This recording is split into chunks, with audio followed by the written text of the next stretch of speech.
또 문안 여쭙겠습니다. 준비되셨죠? 오늘 여러분 어떠십니까? 정말 좋아 보이십니다. 좋습니다 하니까 여러분 표정이 너무 밝아져가지고요, 천사가 지나가다가 여기 내 집 있네 하고 쏙쏙쏙쏙 들어올 것 같아요. 인상 쓰고 있으면 다른 것이 들어와요. 표정을 밝게 하시고 옆 사람한테 다시 한번 이렇게 인사해 보세요. 사탄이 참 싫어하게 생겼네요.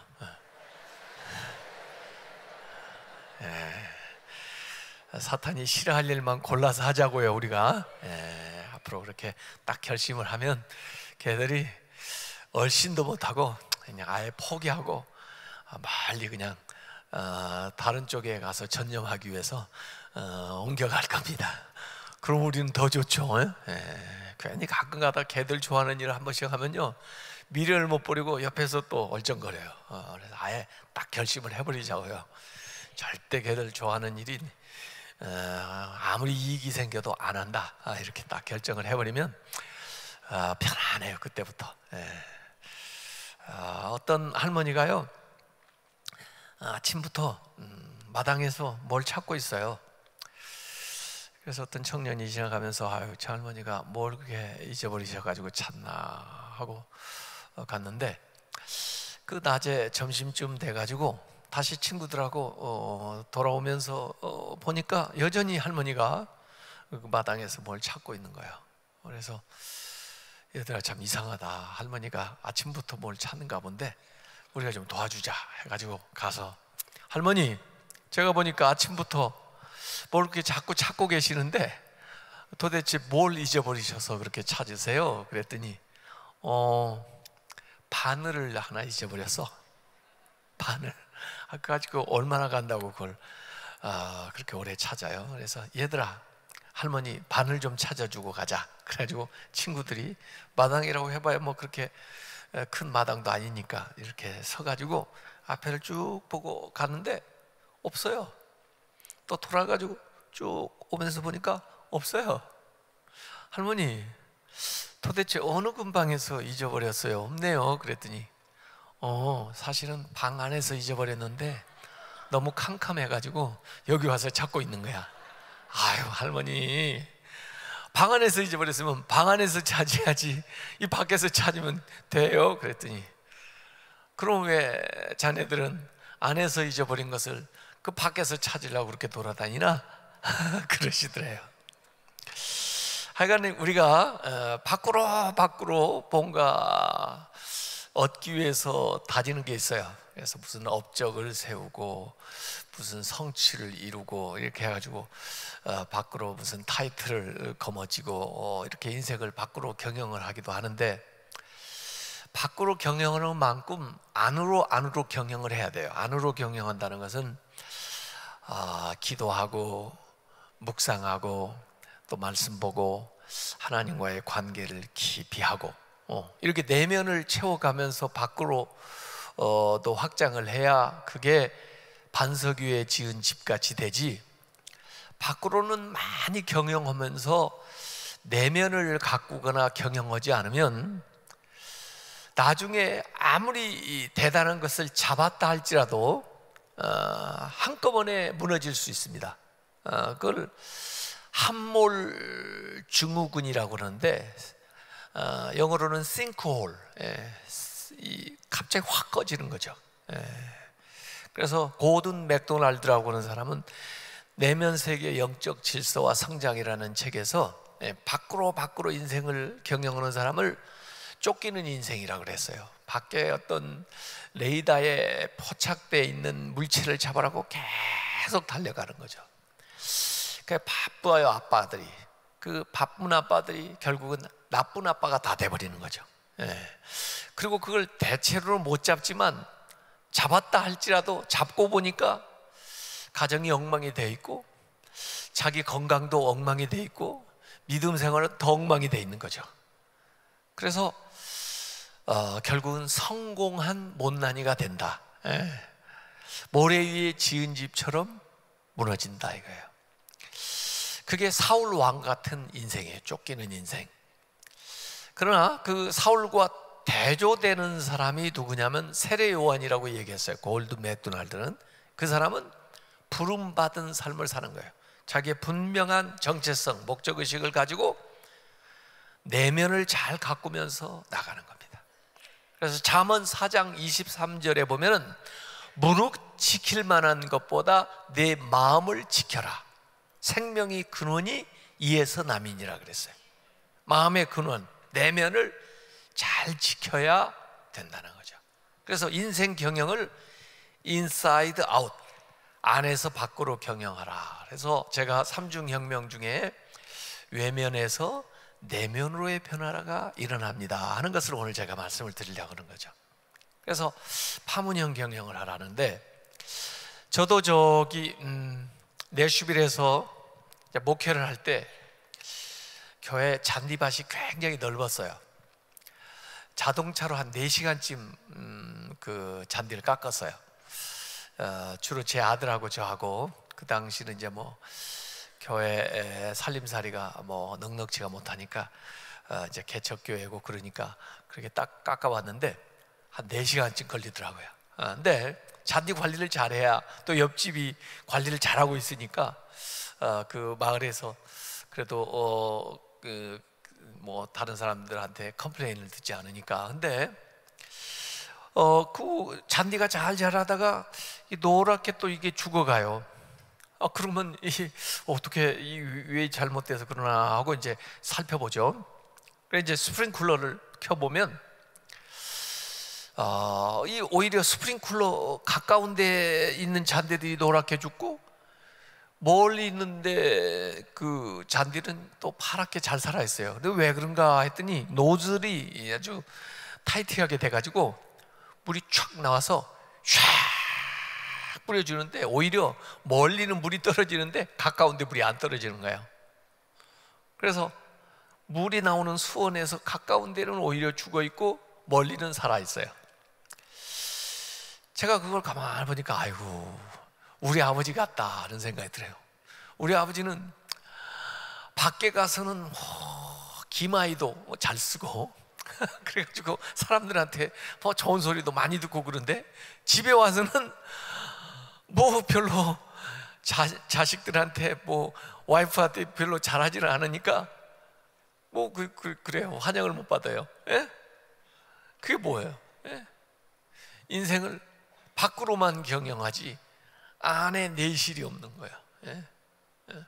그래서 고장난 스프링클러처럼 밖으로만 이렇게 떠돌고 내면이 부실하면 그 별로 안 좋은 거죠. 죄송해요, 돌아가셨는데 자꾸 이런 얘기를 해가지고 그런데 사실인 걸 어떻게 해요 제가. 어쨌든 저희 아버지가 저를 그렇게 반대해서 제가 신학교를 그래도 갔습니다만은, 어쨌든 잘 믿다가 돌아가셨어요 아버지가. 결국 또 저희 딴따라 형도 회개하고 돌아와가지고 마지막에 신학교 가서 목사님 됐어요. 제 남동생도 목사님 됐어요. 그래서 우리 기창이 형도 목사님, 기영이 동생도 목사님, 기채 저도 목사, 삼형제가 다 목사 됐어요. 누나 여동생도 권사님, 그들의 남편들도 장로님 다. 그래서 저부터 시작했는데 예수 다 믿게 됐는데, 어쨌든 저는 결심했어요. 내가 큰 목회, 대단한 목회를 못해도 우선 내 자신이 신실한 믿음의 사람이 돼야 되겠다. 그리고 우리 가정 목회를 우선 잘해서 우리 아이들이 정말 어디다 갖다 내놔도 주님 잘 섬기는 그런 아이들, 그 가정이 되도록 해야 되겠다. 그 다음에 이제 교회 목회를 잘해야 되겠다. 저는 그렇게 생각을 한 사람이에요. 예? 그래서 파문형 경영, 안에서 밖으로 이렇게. 자동차가 가다가요 쓰거나 고장나면 우선 물론 밖에도 살펴봐야 되지만 어떻게 해야 돼요? 훗, 앞에 본네트라고도 하죠. 그걸 열고 엔진을 봐야죠. 중고차 살 때도 겉모양만 보고 살면 안 돼요. 안에 엔진을 보고 그 다음에 사야 이게 제대로 되는 거죠. 이 내면을 잘 살펴야 돼요. 제가 일산에서 잠시 좀 살았는데, 신도시에 어느 날 보니까 뉴스 추적 시간에 일산 신도시를 조성하면서 비싼 나무들을 갖다가 이 가로수를 쫙 심었는데 그 중에 나무들이 막 죽어가는 거예요. 말라가는 거예요. 아무리 뭐 링거 같은 걸 갖다 매달아 놓고 뭐 거름을 주고 식물학자들이 막 관리를 하려고 애를 쓰는데 비싸니까. 그런데도 이게 살아날 기미가 없이 점점 말라가는 거예요. 그래서 할 수 없이 기중기를 하나 가져다가 그 나무를 하나를 뽑아봤어요. 뽑아봤더니 먼 곳에서 이곳에 이제 심기 위해서 그 가져올 때 흙 떨어지지 말라고 고무 밧줄로 뿌리 부분을 이렇게 감싸가지고 이동을 했는데, 심을 때 그걸 끌고 심어야 되는데 그냥 구덩이 파놓은 데다가 이걸 갖다가 퍽 이제 실어다가 세워놓으니까 심는 사람들이 그냥 흙만 덮어가지고 딱 매달아서 나무를 심어놓은 거예요. 얼마간은 잘하는 것 같다가 그 다음에 뿌리가 더 내릴 수가 없고 물을 주면 안에서 썩으니까 이 나무가 그렇게 죽어가는 거예요. 밖으로 아무리 처방을 다 해도 안 돼요. 나무의 문제는 어디에 있어요? 뿌리에 있는 겁니다. 뿌리가 건강해야 나무가 잘 자라지, 보이지 않는 곳이라고 해서 그걸 소홀히 하면 나무가 부실해지는 거예요. 우리 인간은 뿌리가 어디에 있을까요? 머리에 있는 것 같아요. 이게 잔뿌리들이 좀 있어서 하늘을 향해 있는 거예요. 우리는 하늘에 뿌리를 두고 사는 거예요. 하나님과의 관계, 영적인 관계가 잘 돼야 보이는 일들이 형통하고 좋아지지, 영적인 관계가 우선 잘 안 되면 가정생활도 사업도 자녀도 세상 일도 어려움이 많아요. 그래서 만약에 우리가 세상에 문제가 있다면, 건강에 문제가 있다면, 물질적인 문제가 있다면, 자녀의 문제가 있다면 무엇부터 점검해야 돼요? 믿음을 먼저 점검해야 돼요. 내면을 먼저 점검을 해야 된다고요. 보이지 않는 부분을 먼저 점검을 해서 그걸 바로 잡아야 그 여러 가지 현상들이 근본적으로 해결이 되는데, 그 현상만 자꾸 매달려가지고 그걸 어떻게 해보려고 하면은요, 증세는 조금 완화시킬 수 있을지 몰라도 해결이 안 돼요. 왜? 내면에 문제의 뿌리가 있기 때문에. 그래서 그걸 우리가 잘 알아야 됩니다. 자, 오늘 제가 사무엘서 읽었는데요, 이 사무엘서의 배경은 사실은 사사시대예요. 사사시대의 특징을 사사기에 그렇게 얘기했습니다. 왕이 없다. 그래서 제각각 지가 원하는 대로 한다는 거예요. 근데 사실 왕이 없는 게 아니에요. 하나님이 왕이신데 하나님을 왕으로 인정을 하지 않으니까 지가 왕처럼 지멋대로 사는 거예요. 그러니까 영적으로 혼란기에 처해 있습니다. 이 사사시대에 그래도 하나님께서 그냥 놔둘 수가 없으니까 그들을 새롭게 일으키기 위한 하나님의 역사를 이제 시작을 하는데, 그때 중요한 사람 두 여인이 나와요. 한 사람은 룻이라는 여자가 나와요. 모함 출신 여자인데 베들레헴에서 그 여자와 또 그 이야기를 통해서 새 역사가 일어나요. 그게 이제 이스라엘로 보면 이제 남쪽에 해당하는 그 얘기가 룻기에 나옵니다. 그건 내일 오후에 말씀드릴게요. 제가 이렇게 예고를 해가면서 한다니까요. 왜? 나오시라고. 자, 그 룻뿐 아니라 또 한 여인이 나와요. 그 여자가 누구예요? 한나예요. 한나는 이름은 한나인데 하나도 못난 여자예요. 이 불임이라는 거, 여러분 가운데 이제 아이를 갖고 싶은데 아이를 못 갖는 분도 계실지 모르겠는데, 성경에 보면요, 하나님이 특별한 일을 하려고 할 때는 우선 이 불임, 그리고 하나님이 하시는 방법으로 확실하게 그들에게 자녀를 딱 주면서 새 역사가 시작돼요. 그래서 이삭이 태어나기도 하고, 여기 사무엘이 태어나기도 하고, 뭐 세례요한이 태어나기도 하고, 뭐 이런 식으로 태어나거든요. 그렇기 때문에 저는 그 불임 부부 기도해가지고 아이 낳는 케이스가 너무너무 많이 있었어요, 제가요. 그래서 불임이라는 분을 이렇게 만나면요, 기대가 생겨요. 제가 이 가정에 하나님이 새 역사를 이루시려고 우선 인간적인 방법이 아니라 하나님이 주시는 방법으로 또 하나님께서 주셨다는 그 확실한 사인으로 이 가정에 자녀를 주시려나 보다. 그래서 제가 확신을 가지고 기도를 해드리는데, 기도할 때마다 아이를 갖더라고요. 정말이에요. 그 사람들만 모아놓어도 100여 명 될 거예요. 제가 처음 그 기도를 응답받았던 것은 군목을 할 때인데, 그 군종병들 데리고 산에서 한 3일 수련회를 하고, 급하게 군인 가족들도 구역 예배가 있거든요. 군인 가족 구역 예배를 드리러 제가 왔는데, 박창일 소령 집에 이제 구역 모였는데, 오 집사님 그 부인, 그 집에 이렇게 급하게 들어가면서 보니까 한약 냄새가 나요. 그래서 오 집사님, 누가 아파요? 그랬더니 사실 목사님, 제가요 계속 하혈을 하는데요, 병원에 가도 뭐 듣지를 않고, 그래서 지금 한약을 먹는데도 이게 듣지를 않아요. 그래요? 그러고 이제 가서 구역원들이 모여있기 때문에 찬송을 부르면서 말씀을 정리하기 위해서 잠시 이렇게 기도를 하는데, 하나님이 제 마음속에 오집사 위해서 기도해 주라 그래요. 그래서 저는 그때까지만 해도 제가 26살의 목사거든요. 그러니까 뭐 별 경험이 없을 텐데, 그냥 또 기도해가지고 괜히 안 고쳐지면 저만 망신당하는데 그냥 예배만 드리고 가죠. 그런데 기도해 주라니까. 그래서 할 수 없이 오 집사님 여기 좀 앉아보세요. 그래서 제가 기도를 해드린 거예요.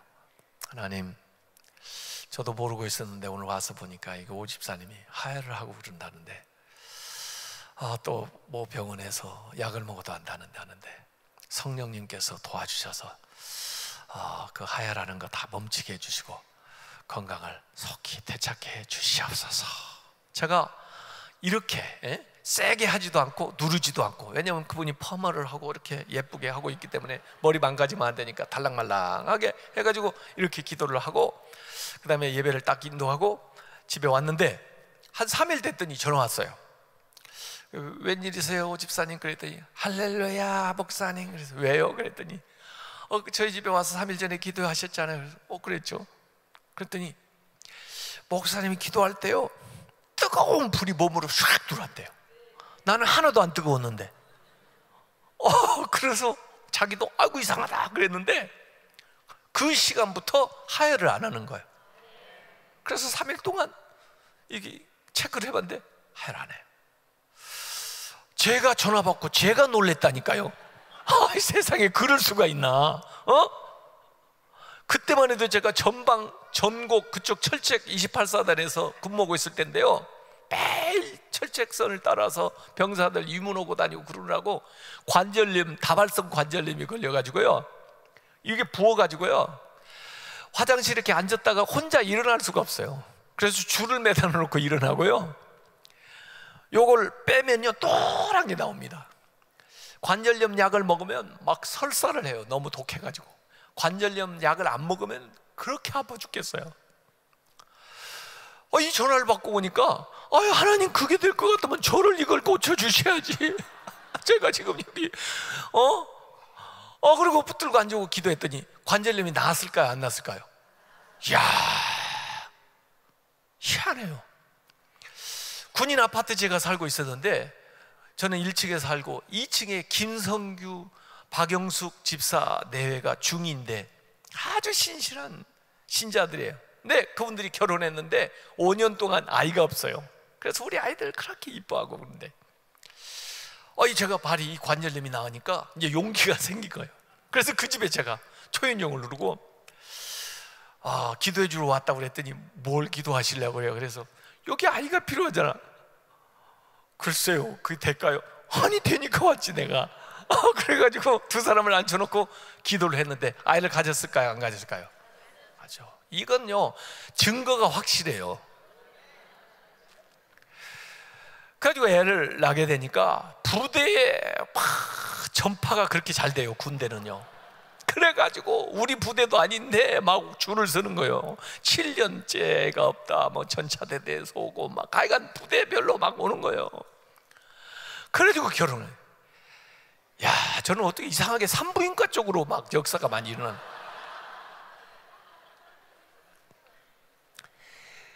제가 저기 시카고 노스필드 장로교회 몇 년 전에 저희 집회로 갔는데 그 키보드 반주자 두 사람이 유학생들 부인인데 둘 다 이런 얘기를 하니까 애가 없어요. 기도해달라고 그래서 설교 끝나고 두 사람을 한꺼번에 기도했는데 일주일 간격으로 두 집이 아이를 낳았어요. 기가 막히잖아요. 그래서 제가 이건 분명한 불임은 하나님의 분명한 메시지가 있다. 자, 내가 목표한 목적을 위해서 너에게 자녀를 주겠다 하는 것을 알려주는 그 메시지가 있는 거예요. 그래서 그 메시지만 잘 받으면은 그 역사가 일어나는 겁니다. 네. 어쨌든 이 한나 이때 기도할 때 말이에요. 이 사사기의 그 형편을 잘 나타낸 말씀이 사사기 2장 10절이거든요. 사사기 2장 10절에 무슨 말씀이 나오냐면 가나안 시대가 이제 열리면서 저 광야 시대가 끝나고 이제 가나안에 정착해서 살고 있는데 거기에서 다음 세대들이 일어나는 거죠. 근데 거기에 다음 세대라고 표현을 하지 않고 그곳에서 다른 세대가 일어난다는 거예요. 다른 세대. 넥스트 제너레이션이 아니고 디프런트 제너레이션이 일어나는데 그 디프런트 제너레이션의 특징이 뭐냐? 하나님을 몰라요. 조상들이 알고 있던 그 하나님을 몰라요. 또 그 다른 세대의 특징이 뭐냐면 하나님이 그 조상들에게 행하셨던 그 이적적인 기적적인 역사도 몰라요. 그런 세대들이 일어나는 거예요. 그걸 말해서 different generation 그렇게 표현한 거예요. 그 사사기 2장 10절에. 그러니까 영적으로 암흑기에 처하는 거죠. 여러분, 우리 한국교회가 또 우리 이민교회가 70년도, 80년도, 90년도까지만 해도 그래도요 1세대들이 열심히 주님을 믿으면서 헌신을 하면서 또 어려운 중에도 하나님이 역사하셔서 정말 교회도 부흥을 경험했고 개인적으로도 어마어마한 복을 받으면서 어마어마한 능력을 경험을 했습니다. 예? 우리가 그런 세대 아닙니까? 그런데 우리 자녀들은 이런 편안한 환경 속에서 태어나가지고 자라면서 우리의 하나님을 몰라요. 또 우리가 그들에게 잘못 가르쳐가지고 우리가 경험한 그 하나님을 제대로 못 가르쳐준 거예요. 그래서 얼굴은 똑같고 말은 똑같이 쓰는데 얘들이 다음 세대가 아니고 다른 세대가 되고 가 있다. 한국이 지금 그 모양이에요. 지금 완전히 다른 세대가 되고 있어요. 지금요. 그래 하나님이 이렇게 살펴보니까 하나님 마음에 드는 사람이 없는 거예요. 하나님의 일을, 하나님의 심정을 알아서 할 수 있는 사람이 없는 거예요. 그래서 한나는 사실 자기 개인의 문제 가지고 가서 자기 가정의 문제를 해결해 달라고 기도를 하러 나갔어요. 예? 그 라이벌 분인나라는 여자 있잖아요.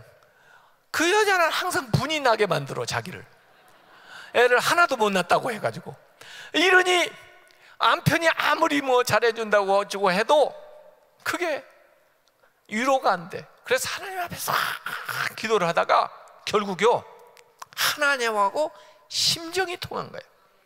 그 여자는 자기의 한을 가지고 기도했는데 가만히 기도하면서 보니까 자기만 자식이 없는 게 아니라 하나님도 자식이 없는 거예요. 하나님도 그 마음에 드는 놈이 없는 거예요. 그래서 기도하다 보니까 하나님 처지나 내 처지나 마찬가지라는 걸 깨닫게 된 거예요. 그래서 달라고 기도했던 이 여자가 기도를 바꿔가지고 드리겠다고 기도를 하는 거예요. 그래서 그 자리에서 하나님하고 마음이 통해서, 심정이 통해가지고, 자 그러면 내가 줄 테니까 너도 바쳐라, 그렇게 가지고 일이 이루어지게 되는 겁니다. 그것도 모르고 엘리는 와가지고 너 왜 이렇게 술 취해가지고 주정을 하냐 그래. 그래도요, 엘리가 하는 긍정적인 역할이 딱 두 가지가 그래도 나오더라고요.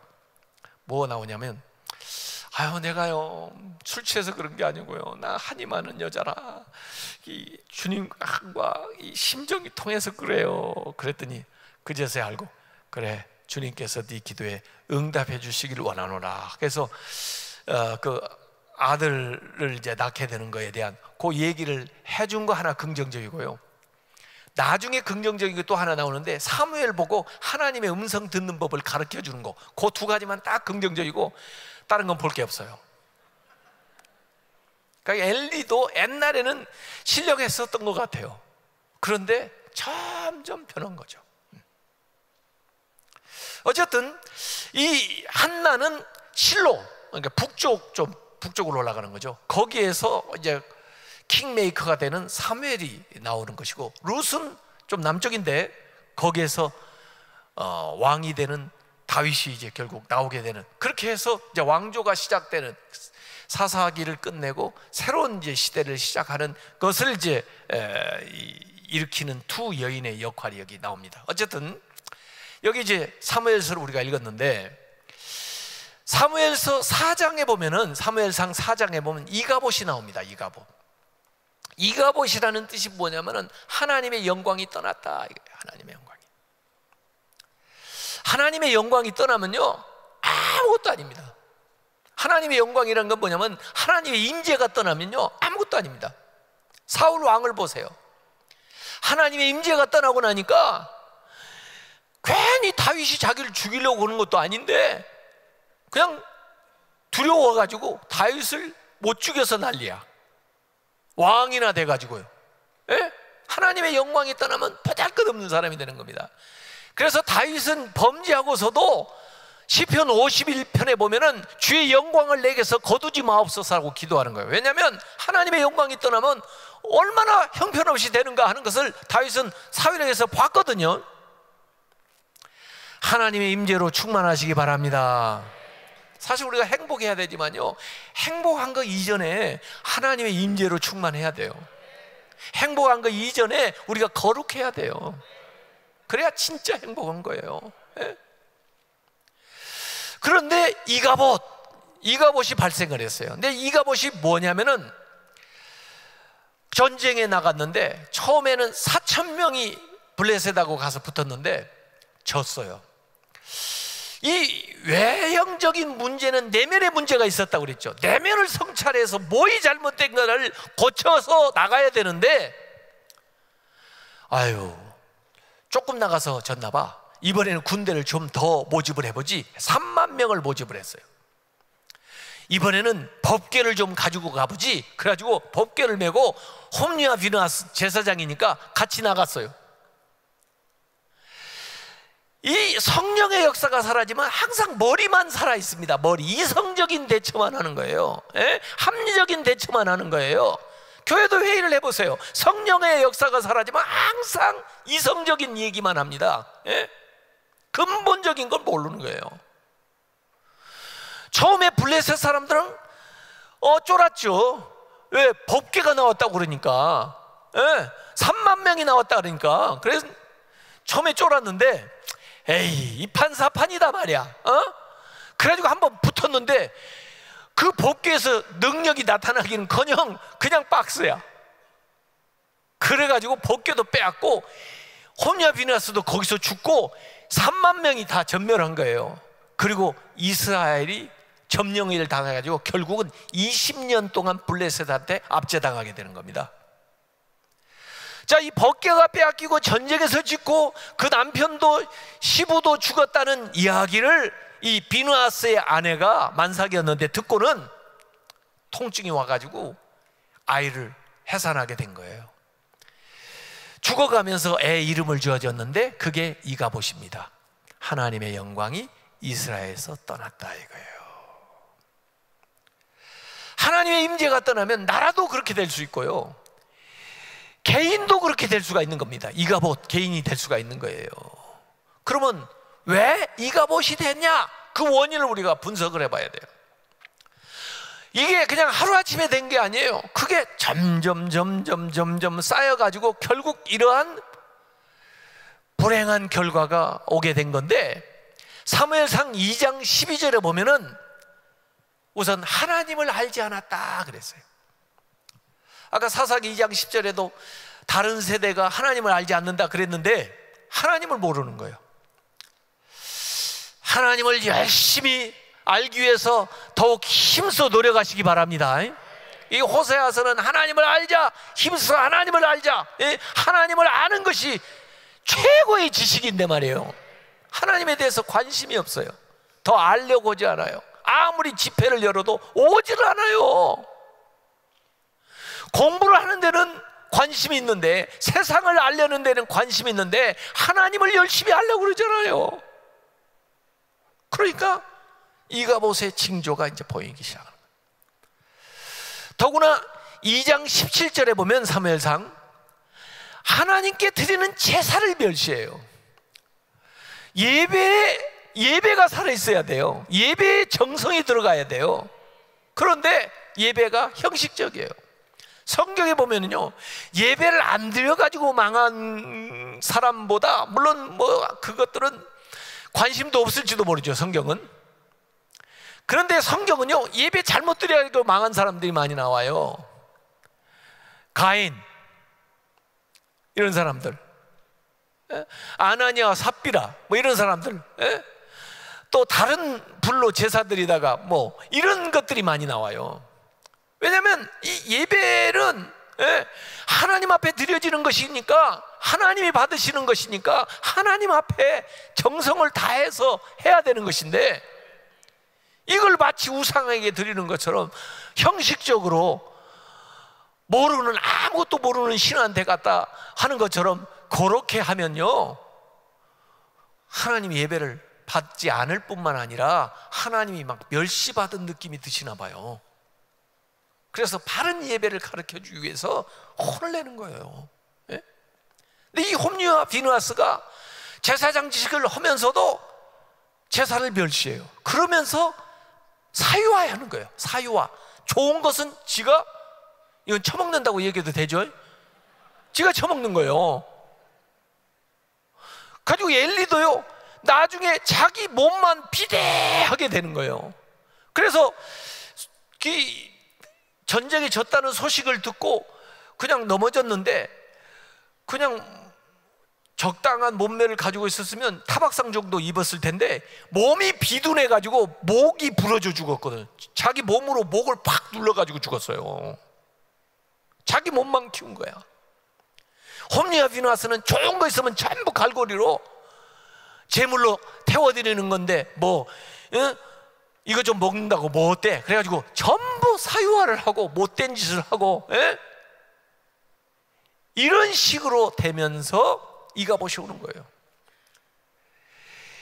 사무엘상 3장 1절에 그 엘리 제사장 시절에 하나님의 말씀이 희귀하고 이상이 보이지 않았다고 그랬어요. 왜 이가봇 되느냐? 말씀이 희귀해지니까. 말씀이 잘 안 들려요. 이 말씀이 우리에게 풍성해져야 되는데, 말씀이 우리에게 풍성해지려면 어떻게 해야 되냐면요, 말씀 대접을 해야 돼요. 제가 여기 와서 대접을 너무 잘 받으니까요, 자꾸 오고 싶은 거 있죠? 대접 받으니까. 여러분이 어느 집에 갔는데 대접을 제대로 안 해주고 여러분을 박대하고 별로 본청만척하면 그 집 다시 가고 싶겠어요? 안 가죠. 하나님의 말씀은 인격이에요. 하나님 말씀을 우리가 아멘 하고 받아들이고 말씀을 받는 대로 실천을 하고, 그러면요 말씀이 점점 많아져서 풍성해진다니까요. 대접받으니까. 근데 말씀을 대항을 하고 배척을 하고 귀담아 듣지 않고 그러면요, 말씀이 환영받지를 못하니까 점점 떠난다니까요. 말씀을 대접하시기 바랍니다. 말씀을 자꾸 받아들여야 돼요. 그래서 내 말씀이 내 안에 풍성해져야 되는 거예요. 우리가 이 삶에 이렇게 각박하고 여러 가지 어려운 이유는요, 말씀이 없기 때문에 그래요. 그 그웬 샘블린이라는 캐나다 여자는 이 성경 다이어트라는 것을 책으로 썼던데요. 제가 그 성경 다이어트를 읽어보니까 이론이 그거예요. 우리 사람들은 속이 허해가지고 내면이 뭔가 허기가 져가지고 내면에 뭔가 채워지지 않은 공간이 있어서, 그 다음에 그 내면을 사실 말씀으로 채우면 되는데 말씀으로 채우는 걸 모르고 또 말씀으로 채우려고 하지 않고 다른 걸로 채워보려고 그런다. 물질로 채워보려고 그러고, 세상의 명예로 채워보려고 그러고, 세상의 뭐 향락으로 채워보려고 그러고, 먹는 걸로 채워보려고 하고 그런다는 거예요. 그러다 보니까 차지는 않으면서 계속 추구하게 되니까, 먹는 것도 계속 먹게 되니까 비대하게 된다는 거예요. 그래서 그 사람이 성경 다이어트는 뭐냐면, 이 음식을 먹기 전에 말씀부터 한 장, 말씀부터 몇 구절 먹으라는 거예요. 그래서 읽어요. 읽고 나면 내면이 좀 허기가 조금 가셔지니까 음식을 필요한 것만큼만 먹는다는 거예요. 그래가지고 그걸 아침, 점심, 저녁 읽어야 될 말씀들을 전부 한 달 동안 모아놓은 거예요. 그래가지고 실제로 임상으로 해보니까 놀랍게도 몇 파운드 줄었다, 몇 파운드 줄었다 나온다니까요. 요새 여러분이 뭐 하신다고 그랬어요? 바이블, 네? 네, 바이블 타임. 그거 하면서 해보세요. 다이어트도 될 거예요.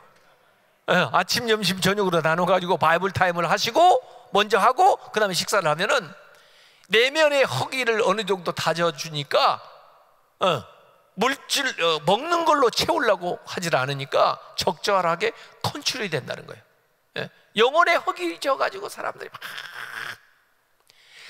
그 어리석은 부자 같은 사람은요, 영혼의 허기를 자기도 느끼니까 막 해가지고 물질을 막 모아놓는데, 그러고 나서는 지가 이 얘기하는 거예요. 몇 날 며칠 몇 해를 먹을 걸 쌓아놨으니 뭐 걱정이냐 내 영혼아, 기뻐하고 즐거워하자, 이러는 거예요. 그런데 이 어리석은 자야 그러시거든요.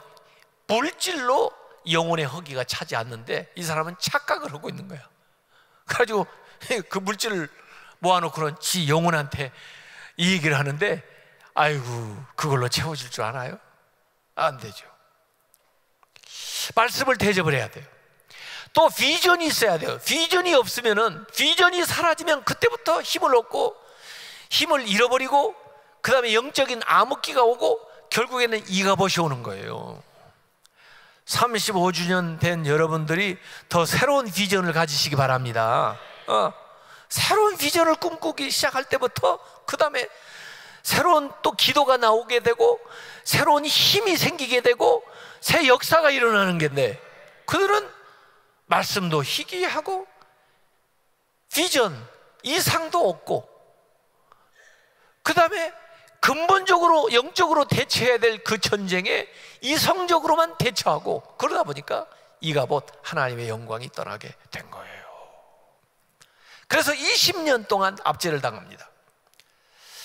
자, 20년이 지나는 과정에 사무엘에게 그래도 하나님의 음성이 들리는 대목이 나와요. 소명 대목이. 어린아이일 때인데 사무엘이 자고 있는데 사무엘아, 사무엘아 부르시는 거예요. 그래서 이 아이가 일어나가지고 엘리가 자기를 부르는 줄 알고 엘리 제사장한테 가지고, 제사장님 저 부르셨습니까? 그런데 엘리는 뭐 나이 많이 들어가지고 잠도 안 오는데 말이야, 뭐 아무것도 못 들었는데, 뭘 들었다고 그래? 나도 안 불렀는데 가서 다시 자. 그랬더니 다시 누웠어요. 누워서 잠이 들막 하니까 사무엘아, 사무엘아 또 부르시는 거예요. 벌떡 일어나가지고 또 엘리 제사장에서 부르셨습니까? 나 아무것도 못 들었는데, 나도 안 불렀는데. 가서 다시 자라니까 또 누워서 잠이 들라 하니까 사무엘아, 사무엘아. 그래 벌떡 일어나고 또 엘리한테 와서 저 부르셨습니까? 그랬더니 안 불렀는데 그러네. 야, 다시 그런 소리가 들리거든. 하나님이 너를 부르신지 모르니까 달려오지 말고 그 자리에서 주여 말씀하소서 종이 듣겠나이다 이렇게 해라 그래요. 그게 두 번째 엘리가 한 긍정적인 역할이라니까요. 그래서 이번에 사무엘아, 사무엘아 몇 번 불렀죠 하나님이? 모르셔요? 두 번씩, 네 번 불렀으니까 8번 불렀네요. 처음으로 하나님의 음성을 직접 사무엘이 듣게 되는 거예요. 얼마나 떨리겠어요. 그 어린아이가 쫙 일어나가지고 주여 말씀하소서 종이 듣겠나이다. 그때 하나님이 음성을 쫙 들려주는 거예요. 정말 감동적인. 말씀이 희귀할 때, 비전이 보이지 않을 때, 그래도 한 줄기의 빛이 사무엘에게 쫙 임하는 거예요. 하나님의 음성이 들리는 거예요. 근데 사실 그 음성이, 그 말씀의 내용이 뭐냐면요, 엘리가 드려야 될 말씀이에요. 엘리한테 전해줘야 될 말씀이에요. 근데 엘리가 하도 안 들으니까, 이전에도 말씀했는데도 그 말씀대로 살질 않으니까 이제 사무엘한테 얘기를 하시는 거예요. 엘리가 아침에 사무엘을 딱 부릅니다. 그래가지고 야, 지난밤에 하나님이 너한테 말씀하시가 한마디도 빼놓지 말고 얘기해라 그래요. 엘리 제사장한테 이 말, 심판에 대한 이야기인데 이 말씀을 전하는 게 사무엘이 얼마나 떨리겠어요. 그러지만 당신이 아는 죄 때문에 하나님이 심판한다고 합니다. 그러면서 이야기를 딱 전해주는 거예요. 여러분, 구약의 예언자는, 선지자는 하나님의 말씀을 받아가지고 전하는 사람이 선지자예요. 지금 하나님께서 타이틀은 엘리가 대제사장이지만 촛대를 사무엘기로 옮긴 거예요. 그래서 엘리도 누구한테 들어야 돼요? 사무엘한테 들어야 돼요. 어린 사무엘한테. 자기한테 주어지는 말씀을 직접 말씀하지 않고 사무엘한테 말씀해서 듣게 하는 거예요. 이미 하나님은 촛대를 사무엘에게 옮겨버린 거예요. 여러분, 그 사무엘 상하의 열쇠가 되는 성경 구절이 뭐냐면은 사무엘상 2장 30절입니다. 사무엘상 2장 30절에 무슨 말씀이 나오냐면, 나를 존중히 여기는 사람을 내가 높여주고 존중히 여기고 나를 멸시하는 사람을 내가 경멸히 여기리라, 그 말씀입니다. 하나님을 높이는 사람은 하나님께서 높여주지만은 하나님을 우습게 하는 사람은 내치겠다는 거예요. 그게 사무엘 상하를 여는 열쇠예요. 인간이 존귀해지는 것은 하나님을 대하는 태도에 달려 있습니다. 나라가 흥망성쇠하는 것은 하나님을 대하는 태도에 달려 있어요. 하나님을 높이는 사람들은 하나님이 높여주지만 하나님을 대적하는 사람들은 하나님 내칠 거예요. 하나님을 높이는 나라는 하나님이 존귀한 나라가 되게 해주지만은 하나님을 대적하는 나라는 하나님이 내칠 거예요. 여러분, 사울이 하나님을 높일 때는 하나님이 높여줬지만 하나님을 우습게 할 때 하나님이 내치는 거예요. 다윗이 아무리 어린아이고 목동이지만 하나님을 높이니까 하나님이 그를 존귀한 인생으로 만들어주는 거예요. 엘리가 대제사장이라도 하나님의 말씀을 우습게 하니까 하나님이 내치는 거예요. 호니와 비느하스를 내치는 거예요. 그러나 어린아이라도 하나님을 높이니까 사무엘을 하나님께서 높여주시는 거예요. 여러분의 인생이 존귀해지는 거 하나님에 대한 태도에 달려 있습니다. 존귀해지기를 원하세요? 하나님을 높이시기 바랍니다. 하나님께 영광 돌리시기 바랍니다. 하나님께 찬양과 경배를 올리시기 바랍니다. 그러면 여러분이 귀해지는 거예요. 하나님께서 사무엘에게, 엘리에게 말씀하신 게 있어요. 2장 29절에 엘리의 죄가 뭐냐면은, 왜 네 자식을 나보다 더 소중하게 여겨서 그 하나님께 드리는 귀한 제물들로 너희들이 스스로 그냥 죄를 짓고 너희들 자신만 먹이냐 그거예요. 또 그 나쁜 짓을 하는 그 자식을 왜 제대로 교육을 하지 않느냐 이거예요. 그것은 하나님보다 네 자식을 더 소중하게 여기는 그 모습이다 이거예요. 여러분, 자녀 성공의 비결은 여러분의 자녀가 아무리 소중하더라도 여러분의 자녀보다 하나님이 더 소중한 것을 여러분도 인정하고 여러분 자녀들도 알게 해야 됩니다. 그래야 그 자녀가 성공을 해요. 자녀가 소중하다고 하나님보다 더 높여놔 버리면요, 여러분도 잘못되고 자녀들도 잘못됩니다. 그게 엘리와 홈리 비느하스예요. 누가 자식이 귀하지 않은 사람이 어디 있습니까? 그렇지만 우리가 자녀들을 교육할 때 또 내 믿음이 네가 귀하지만은 너보다 더 귀한 분이 있다 나한테. 너도 내가 귀하겠지만은 나보다 더 귀한 분이 있다 나한테. 누구요? 하나님을 가르쳐줘야 돼. 하나님. 한나는 그렇게 어렵게 얻은 아들이지만은 그 아들보다 하나님이 더 귀하다고 하는 것을 인정하고 하나님 앞에 바쳐요. 그러니까 한나도 위대해지고 그 사무엘도 위대해지는 겁니다. 아브라함이 그렇게 어렵게 얻은 아들인데도 불구하고 그가 스스로도 아마 시험에 들었을지도 몰라요. 야, 내가 이 자식을 줘서 하나님을 믿는 것인지, 자식을 안 줬어도 하나님을 믿을 건지, 이 자식이 하나님보다 더 소중한지, 그래도 여전히 하나님이 소중한지 자기도 좀 헷갈렸을지 몰라요. 그래서 시험을 당하는 겁니다. 여러분이 시험 당하는 것은 하나님 자리에 무엇인가 올려놓으면 반드시 시험을 당합니다. 물질을 하나님의 자리에 높여놓으면요, 그 물질 때문에 시험을 당합니다. 여러분의 어떤 직장이나 지위를 하나님 자리에 올려놓으면요, 하나님의 라이벌 하나님 그냥 두지 않습니다. 그래서 시험을 당하는 겁니다. 그래서 아브라함이 시험을 당하는 거예요. 바쳐라 네 자식을. 아니 언제는 주시고 언제는 바치라 그러고. 그러나 하나님이 아브라함이 똑바로 알도록, 이삭이 똑바로 알고 살도록 시험하시는 거예요. 그런데 다행스럽게 아브라함은 합격을 했잖아요. 내 자식이 귀하지만 그러나 자식을 주신 하나님이 더 소중합니다. 그래서 자식을 끌고 올라가요. 아브라함만 자식을 끌고 올라가는지 아세요? 이 산에서는, 모리아산의 이쪽에서는 아브라함이 자식을 끌고 올라가지만 저쪽 산 너머에서는 하나님이 뭘 끌고 올라가신지 아세요? 산양을 끌고 올라가신 거예요. 결국 아들을 잡으려고 할 때 하나님의 음성이 들린 거야. 합격! 나 받은 거랑 똑같아. 내가 그걸 받으려고 온 줄 알아? 내가 준비해놨어. 그렇지만 내가 네 자식 책임진다. 내가 네 인생 책임진다. 이거예요. 우리 자녀들이 정말 믿음 생활 잘하는 것은요, 하나님을 제일로 알게, 그러고 살아가도록 여러분들이 자녀를 교육하고 또 여러분 스스로 그런 믿음의 고백으로 나가야지. 자식 귀하다고 신앙생활도 안 하는데, 믿지 않는 세상적인 가치관 가지고 살아가는데 그걸 놔버리면은, 그걸 바로 잡아주지 못하면 어렸을 때부터, 그러면은 결국 이가 못되는 거예요. 그래서 이 사무엘을 통해서 가르쳐 주는 겁니다. 어쨌든 20년 동안 압제를 당했어요. 그리고는 20년 지나는 때 오늘 사무엘상 7장 읽은 이 얘기가 나옵니다.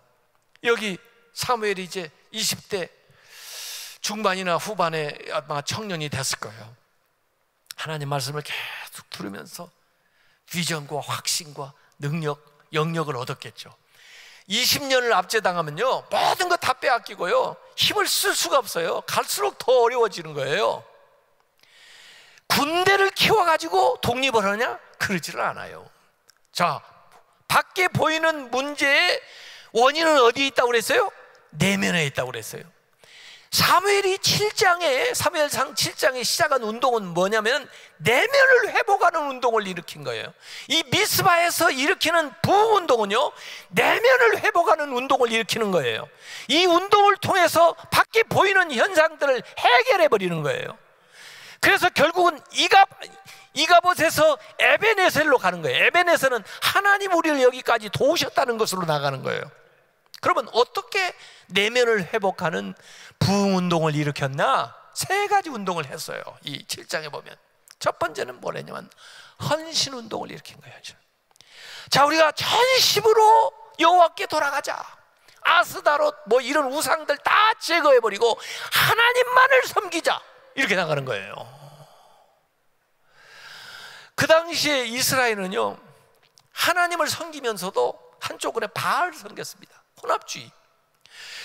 하나님은 유목민인 우리 조상들 유목 생활할 때 우리를 도우신 분이고, 지금 이제 정착을 하니까 가나안에 들어와서 보니까 정착 문화 속에서 농사 짓기 위해서 저들이 태양신을 섬기고, 하여간 저들이 섬기는 바알 보니까 여기서 살려면 바알도 섬겨야 되나 보다, 이렇게 생각해가지고 같이 섬기는 거예요. 머뭇머뭇 양다리 걸치기로 하는 거예요. 예? 하나님도 섬기고 바알도 섬겨요. 그래서 하나님의 번제단을 만들어 놓고 번제를 드리다가도 한쪽에 바알의 단을 조그만하게 만들어 놓고 거기에 가서 몇 가지를 갖다 드리는 거예요. 왜? 보험 들어놔야 되니까.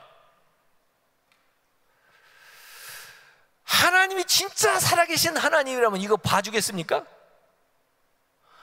아니, 여러분 부인이, 남편이 말해요, 자기 부인도 하고 다른 여자도 놓고 오면 그걸 놔두겠습니까? 그거 두고 볼 수 있습니까? 머리를 싹 뽑아버려야지. 아니, 하나님이 살아계시다면 하나님의 앞에서 어떻게 그런 식으로 행동을 할 수가 있어요? 저 어렸을 때 예수 안 믿었다고 그랬죠. 저희 집에 제사 많이 지냈어요. 그래가지고 제사 때가 되면은 뭐 상 차려가지고 뭐 하고 어쩌고 하면서 우리 아버지가 하시는 말씀이, 야, 이런 제사 날 좋은 날에는 돌아다니는 귀신들도 좀 먹고 가야 되는 것이다. 그래가지고 좀 갔다가 저기 장독대 밑에다도 갖다 놓고, 저기 대문 앞에다가도 지푸라기 뭐 이렇게 깔고 이 전이랑 뭐 좀 갖다 놔라. 그래가지고 갖다 놓으면서 저도 궁금해가지고 귀신이 먹나 하고 왔더니 개가 와서 다 먹고 가더라고. 야, 왜 그래요? 전심으로 주님께 돌아가야 되는데 100%로 믿어요. 100%. 여러분 의지한 만큼 힘을 얻게 돼 있어요. 여기 서 있는 것보다 앉아 있는 게 조금 나을 거예요.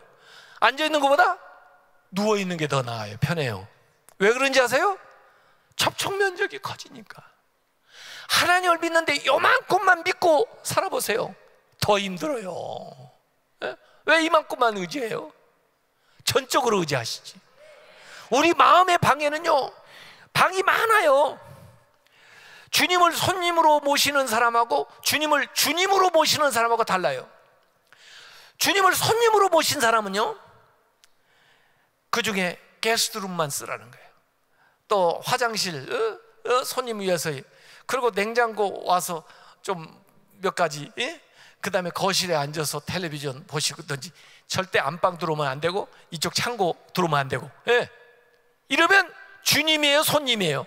손님입니다. 비밀 창고가 많아. 열어내놓은 데가 많아요. 열지 않은 곳이 많아요. 헌신하지 않은 구석이 많아요. 내 이 습관만은 못 버려. 내가 이것만은 내놓을 수가 없어. 그래가지고 문 잠궈놓은 방이 많아요. 주님이 못 들어가는 방이. 그러면 주님이 어떻게 그 집의 주인이에요? 손님이지. 아니, 어떻게 주님이 여러분에게 풀타임 하나님이에요? 파트타임 하나님이지? 주일에 와서 예배 드릴 때만 하나님 이름 부르고, 집에 가서는 지멋대로 살고, 직장에서는 자기 뜻대로 해놓고, 어떻게 하나님이 내 인생을 다 주관한다고 얘기해요? 이건 헌신이 아닙니다. 부분적인 헌신은 절대로 헌신이 아닙니다. 다 드려야 되는 거예요. 다 열어서 다 드려야 되는 거예요. 부끄러운 모습 그대로 다 열어드리고, 주님, 내 비밀 방인데 내가 이런 부끄러운 습관, 이런 잘못된 것도 가지고 있는데 주님께서 이것도 청소해 주시고, 이것도 장악해 주시고, 이것도 다스려 주시고, 다 내놔야 헌신하는 거지. 일부만 내놓고 어떻게 그게 헌신이에요? 그래서 모든 우상 다 제거하고 전심으로 마음과 뜻과 정성과 목숨을 다해서 주님 앞에 돌아가자고 하는 헌신운동을 일으키는 겁니다. 다 그래야 돼요. 다 그래야 해요. 주님만 바라봐야지, 주님도 바라보고 다른 것도 바라보고 그러면 안 돼요. 예? 주님만 의지해야지, 주님도 의지하고 다른 것도 의지하면 안 된다고요. 예? 주님이 모를 것 같아요. 어떤 사람이 사막에 가다가 말이에요, 목이 마르고 물이 없고 그래가지고 물을 찾는데 말이에요, 가다 보니까 수동식 펌프 하나 발견했어요. 그 안에 보니까 물은 없고 쪽지가 하나 있어요. 꺼내보니까 1984년 현재 이 펌프는 이상 없다. 당신이 서 있는 위치 오른쪽 1m, 그리고 1m 깊이 파면 물통이 나올 텐데 그 물통에 있는 물을 여기다 부어서 물을 꺼내서 당신도 마시고 다른 사람 위해서, 다음 사람 위해서 다시 그 물통에다 채워가지고 그 위치에다가 넣어놓으라는 거예요. 그래서 실제로 해가지고 파보니까 물통이 나와요. 물이 있어요. 이걸 마시려고 하는데 잠깐 이거 마시면 안 된다. 이건 부어서 꺼내야 된다는 거야. 목이 마른데 말이에요. 이거 믿을 수가 있나? 20년이나 지났는데 그래도 조금씩 부으면서 펌프를 하는데 물이 들어가기만 하지 나올 생각을 안 해. 어떻게 하죠? 반절 남았는데 에이, 이 반절이라도 마시자. 그래요? 에이, 다 걸어. 기왕에 이렇게 된 거 확 부어버리고 그 다음에 펌프질을 막 했더니 아래에서 꾹꾹 했더니 물이 올라오는 소리가 나요. 확 나오네. 처음에는 녹물이 막 나오는 거야. 펌프질 막 했더니 그 다음에 샘물이 나오는 거야. 이 사막에서 샤워도 하고 물도 마시고 자기 물통 다 채워놓고 그 다음에 거기다 또 채워서 거기다 집어넣으면서 2004년 현재 이상 없다, 자기 사인까지 딱 해서 해놓은 거죠. 성경은요 그런 얘기들입니다. 하나님께 다 걸었던 사람들의 역사가 여기에 기록되어 있는 거예요. 지금은 우리 차례입니다. 우리 차례. 이제 우리 성경을 기록해야 돼요. 우리의 역사를 여기다가 덧붙여야 되는 거예요. 그러려면 다 그래야 돼. 다 부어요. 다. 하나님이 망하면 나도 같이 망하지 뭐. 에? 하나님한테 다 걸어요. 하나님보다 여러분이 더 지혜로울래요? 헌신운동을 일으켰습니다. 그 다음에 회개운동을 일으켰습니다. 회개운동. 우리 조상들이 잘못했습니다. 아니 우리가 잘못했습니다. 우리의 죄 때문입니다. 내 문제입니다 하고 남을 탓하지 않고 자기들이 죄를 자복해서 통회하면서 눈물로 회개하기 시작했어요. 부흥은요 눈물을 흘려야 돼요. 사막이 옥토가 되려면 비가 오고 물길이 그리 나야, 계속 물이 흘러가야 옥토로 바뀌는 거예요. 여러분 그 탄광에서 일어나는 사람 딱 두 군데만 반짝거립니다. 어딘지 아세요? 눈, 치아. 왜 그런지 아세요? 물로 닦아주니까. 우리가 이 세상에서 하나님의 자녀로 살려면요 눈물을 흘려야 돼. 회개의 눈물이 없으면 안 돼요. 우리가 세상 사람들을 위해서도 울어줘야 돼. 눈물의 사역을 해야 돼요. 그래야 성결한 삶을 우리가 유지해 나가는 거예요. 그러지 않으면 죄악된 소식과 죄악된 것을 보면서 나도 모르게 그 못된 습관이 나와서 죄를 짓는 거예요. 그래서 세상에 무서워해야 되는 게 죄예요. 죄를 회개하는 겁니다. 1907년에 평양에서 대부흥운동이 일어났던 것은요 계속 부흥회를 하는데도 땡땡한 거예요. 마지막 날에 길선주 장로님이 나와가지고 이번에 은혜 못 받은 것은 나 때문입니다. 내가 아간 같은 놈입니다.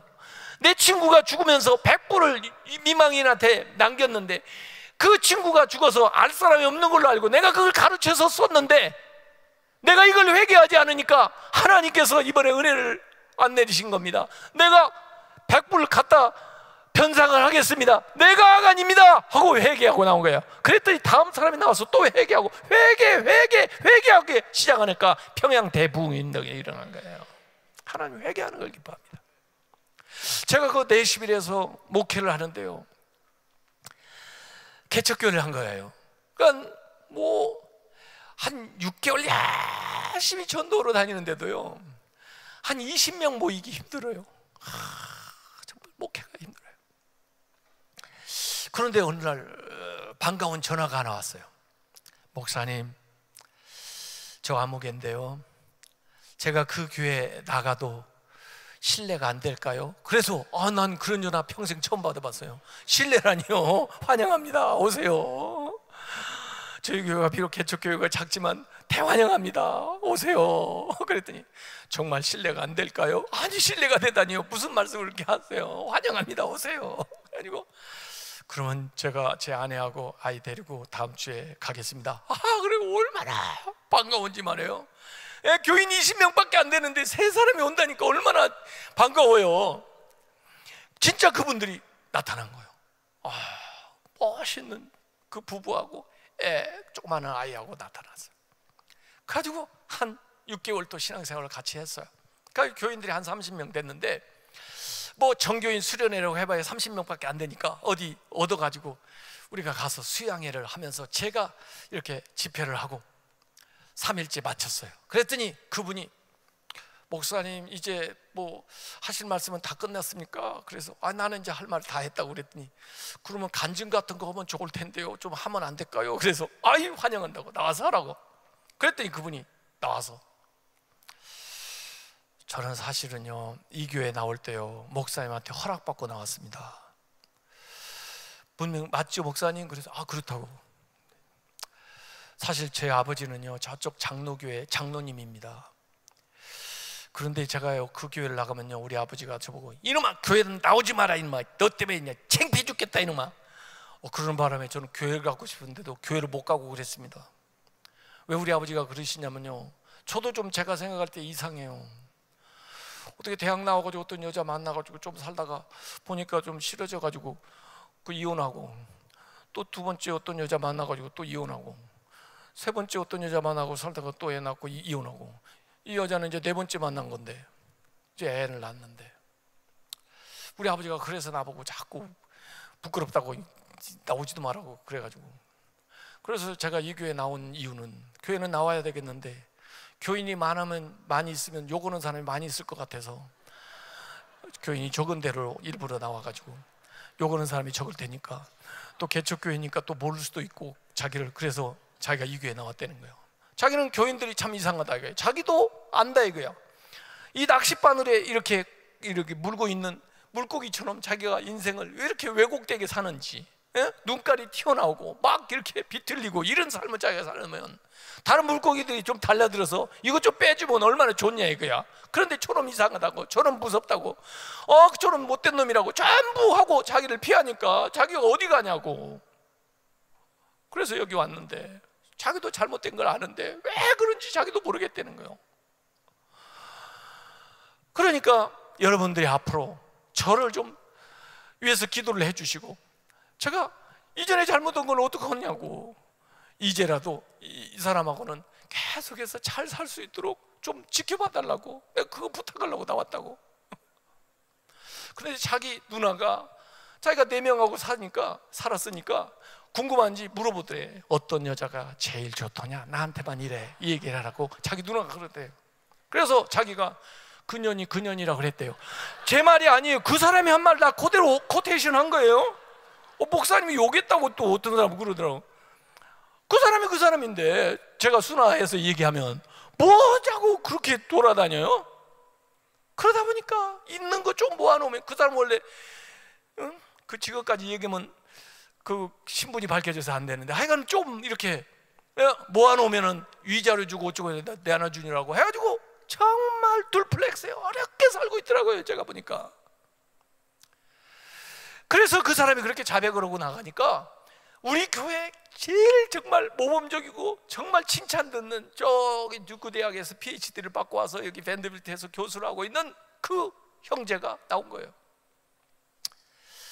아까 형제분 이야기를 듣고 보니까 자기도 감동이 돼서 나오는데, 사람들이 자기 부부 보고 모범적이라고 그러고 칭찬들을 많이 하는데, 사실 제가요 저 듀크 대학에 있을 때 백인 여자 좋아요 배 쫓아다니라고 제 안에 속개나 썩여드렸습니다. 제가 제 아내한테도 회개를 했지만 오늘 하나님 앞에, 여러분 앞에 다 저도 자백을 합니다. 그러니 저를 위해서도 기도해 주세요. 제 형제 위해서 기도할 때. 그러면서 형제님, 제가 형제님을 위해서 매일 기도할 걸 약속드리겠습니다. 우리가 연약한 사람이지만요, 하나님이 도와주시면 당연히 극복할 수가 있습니다. 그러고 내려 이렇게 되니까 누가 약속도 안 했는데 줄줄이 나와가지고 자기 죄를 자백하는데, 나는 그 사람들이 그렇게 죄를 많이 진지 몰랐어요. 야, 거창하더만 털어놓고 보니까. 그러니까 자동적으로 막 철야 기도가 되는데, 그냥 울부짖어 기도를 하는데 30명이 막 그 건물이 떠나가더라고. 울면서 막 기도를 하는데 말이에요. 이야, 그때부터 교회가 부흥하는데 30명이 50명 되고, 50명이 100명 되고, 100명이 150명 되고요. 그 조그마한 도시에서 막 사람들이 몰려들어요. 저는요, 하나님이 무엇보다도 우리가 회개하는 걸 기뻐하시는구나, 그때 알았다니까요. 회개하시기 바랍니다. 자신을 드러내놓고 하나님 앞에 정말 회개해야 돼요. 그러면서 그 가정이요, 복을 받았는데요. 야, 내가 그 첫째 부인하고 난 이 딸 결혼 주례도 서보고 결혼 주례를 많이 했는데, 곤란하더라고. 그 여자도 또 다른 남자하고 결혼해가지고 왔는데, 이 결혼할 때 옛날 부부대로 앉혀야 되는지 현재 부부대로 앉히고 해야 되는지, 이게 참 복잡한 게 많아요. 그렇게 좀 살지 말아요. 그래도 어떻게 결혼을 하는 사람들 축복을 해줘야 되니까 이렇게 해서 결혼도 해주고 다 그랬는데, 야, 그때부터 그분들이 이렇게 잘 살게 되니까 이 재물이 모이기 시작하는데, 야, 굉장한 부자가 됐고요, 교회에 엄청 헌신하는 사람이 됐고요, 그 사람 가정 때문에 교회가 엄청 부흥했다니까요. 그리고 그 딸이 이제 의사 됐어요. 참 좋은 가정을, 누가 봐도 아름다운 가정을 이루고 있어요. 우리가 그래서 나는 서로 죄를 고하며 병 낫기를 위해 기도하라, 그런 것이 우리가 담력이 없어서 그렇지, 또 공동체가 비밀이 타로날까 봐 그래서 그렇지요. 솔직히 하나님 앞에 우리가 회개하고 하나님 앞에 또 떳떳하게 이렇게 살아가면요, 하나님 그걸 기뻐하시는 것 같아요. 회개 운동을 일으켰습니다. 세 번째, 마지막은 기도 운동을 일으킨 거예요. 이들이 막 헌신하고 회개하고 막 기도한다고 그러니까 이 블레셋 군대가 다시 군대를 소집해가지고 저 녀석들이 반란을 일으키나 하고 쳐들어오는 거예요. 무기도 없죠, 군사도 없죠, 뭘로 싸워요? 20년 동안 압제를 당했는데 뭘로 싸워요? 기도로 싸우는 겁니다. 다윗이 골리앗과 뭘로 싸운 거예요? 기도로 싸운 거예요. 기도로 싸우는 겁니다. 그래서 블레셋과 이스라엘의 이 싸움을 기도로, 블레셋과 하나님의 싸움으로 만들어버리는 거예요. 그래서 부르짖어서 하나님 앞에 기도하는 거예요. 우리 살려주세요, 우리 도와주세요, 우리 구해주세요, 저들 무찔러주세요. 하나님 앞에 간절하게 기도를 하기 시작하니까 하늘에서 번개를 쳐가지고, 우레를 쳐가지고, 아마 이들 무기 들고 오다가 번개 맞아가지고 그거 다 죽은 것 같아요. 그래가지고 그들을 섬멸을 하는 거예요. 그래서 20년 동안 압제됐던 땅을 다시 되찾게 되는 거예요. 그 자존심을 다시 되찾게 되는 거예요. 이가봇에서 에베네셀로 가게 되는 거예요. 기도만이 우리의 문제를 해결해 줍니다. 기도할 때 하나님의 손이 움직이기 시작합니다. 하나님의 손이 엄청 커요. 제가 저기 군목 전곡에서 할 때 교회를 건축하는데요, 임진강에 가서 모래를 퍼러 갑니다. 군종병들 서너 명 데리고 덤프트럭 하나 빌려가지고 컵라면 가지고 거기 가서 삽질을 하루 종일 해야 덤프트럭 하나 채우거든요. 그러려고 이제 가는데 임진강에 딱 가다 보니까 공병대에서 포클레인이 와 있어요. 저는 중위 계급장 가지고 포클레인을 부를 수가 없거든요, 제 힘으로는. 그런데 이 친구들이 와 있어요. 너희들 여기 왜 와 있니? 오늘 작업이 있다고 해서 왔는데 아직 작업 병력들이 안 나타나고 있습니다. 그래서 아이, 잘 됐다. 안 나타나는 게 아니라 우리가 나타났다. 우리한테 모래 좀 퍼주라. 그러니까 그거 쉽게 해주죠. 하면 끝납니다. 야, 우리가 대여섯 명이 하루 종일 삽질을 해야 되는 것을 포크레인으로 원샷에 끝내버리는 거예요. 야, 여기 꼼짝 말고 있어. 금방 갔다 올게. 가지고 팍 달려가서 저기 벽돌 공장에다가 그거 갖다 주고, 우리는 벽돌로 바꿨거든요. 이 모래 갖다 주고 다시 와. 그래가지고 얘들이 또 퍼주는 거예요. 야, 기도하면요 포크레인을 움직이는 거고, 기도 안 하고 하면요 삽질하는 거예요. 애가 엄마 따라가지고 과일 가게에 갔는데, 과일 가게 아저씨가 애가 참 예쁘게도 생겼네요. 야, 아저씨가 오늘 금방 나온 이 프레시한 체리, 이건 너한테 그냥 공짜로 주는 거야. 덤으로 한 줌 가져가. 괜찮아. 아저씨가 그냥 주는 거야. 그런데 얘가 얌전히 빼가. 엄마가 아저씨한테 고맙다 그러고 한 줌 가져오는데도 얘가 이렇게 얌전하기도 하네요. 그러면서 아저씨가 봉지에다 담아준 거예요. 집에 오면서 엄마가 왜 오늘따라 그렇게 얌전을 빼고 그래? 그랬더니 애가 하는 말이, 아저씨 손이 내 손보다 더 크잖아. 기가 막혀. 하나님 손을 움직이세요. 하나님이 움직이면요 상상을 초월해요. 상상. 여러분의 문제를 하나님의 문제로 만들어버리라니까요. 그게 기도예요. 여러분의 무거운 짐을 하나님의 손에다 옮겨 놔버리라니까요. 그게 기도예요. 여러분의 싸움을 하나님의 손으로 옮기라니까요. 그게 기도예요. 그래서 자녀들을 위해서 어렸을 때부터 기도하는 것이 중요하고요, 여러분의 삶을 살아갈 때 기도를 앞세우는 것이 중요한 거예요. 우리는 기도로 살아가는 거예요. 그래서 여기 부흥운동을 세 가지로 일으킨 겁니다. 헌신운동, 회개운동, 기도운동. 이걸 통해서 내면이 해결이 되게 되니까, 내면이 강화되게 되니까, 내적으로 영적으로 충만하게 되니까 밖에 보였던 현상들, 문제들이 싹 사라지는 거예요. 블레셋 군대가 물러가고, 20년 동안 통치받았던 것이 압제가 물러가고, 빼앗겼던 땅을 다시 되찾고, 에베네셀의 부흥운동이 일어나는 걸 믿으시기 바랍니다. 새 역사를 이루는 데는 내면에서부터 시작되는 거예요. 오늘 우리가 내면을 한번 성찰해 봐야 돼요. 문제가 있습니까? 내면에서부터 문제를 해결해야 돼요. 그래서 하나님, 내 내면에 성령으로 충만하게 하시고, 우리 가정에 하나님의 은혜로 충만하게 하시고, 우리 교회에 성령이 충만하게 역사하게 해주시고, 이것이 번져나가서 세상을 변화시키게 해 주시옵소서. 주님 앞에 헌신하시기 바랍니다.